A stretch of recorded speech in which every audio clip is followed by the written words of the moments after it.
Ready, start. The Nagpur bench of the Bombay High Court has questioned the Maharashtra government over its refusal to grant incentives to a food processing unit under 1999 Government Resolution GR, observing that the state cannot encourage entrepreneurs to invest and later deny promised benefits. A division bench of Justices Anil L. Pansare and Rajneesh R. Vyas was hearing a writ petition filed by Messrs. Nakoda Group Industries Limited, which has challenged the rejection of its claim for incentives under the government resolution dated May 18, 1999 para.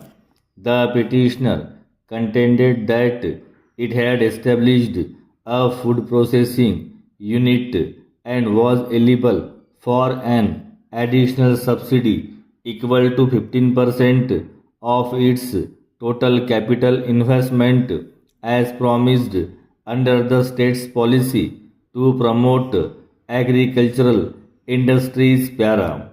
The court noted that the company had earlier approached the High Court in 2005 after the government failed to decide its representation in 2010. The court directed the state to pass a reasoned order on the company's claim. However, the government later rejected the application, stating that the 1999 policy had been withdrawn through a government resolution issued on January 18, 2006 para.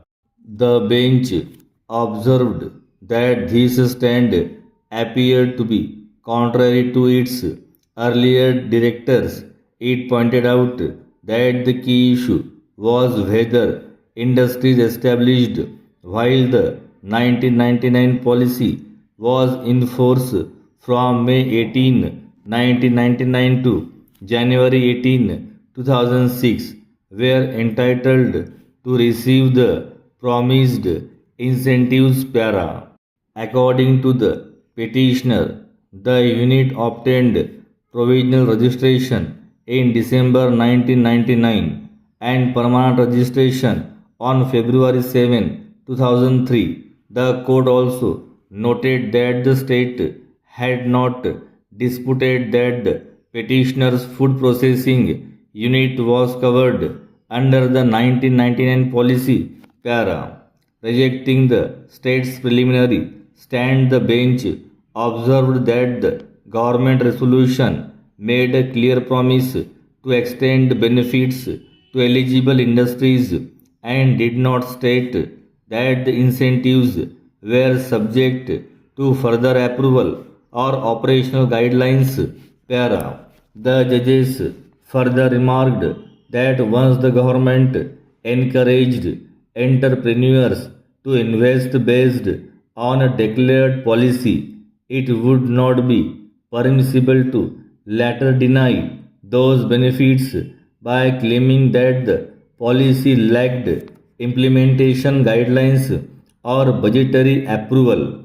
The court also questioned why the government continued the policy for nearly 7 years before cancelling it if it was never intended to be implemented. It observed that this was not the manner in which a welfare government should deal with its citizens. The bench directed the additional government pleader to produce a document referred to in the 1999 government resolution and asked the state to reconsider the stand taken in its additional reply affidavit. It also sought clarification on the authority of a desk officer to authorize an officer from another department to file pleadings on behalf of senior officials from the industries and finance departments. The matter has been posted for further hearing in the week commencing July 20. Advocate M.R. Johorapurkar represented the petitioner while AGP AG Mate for the state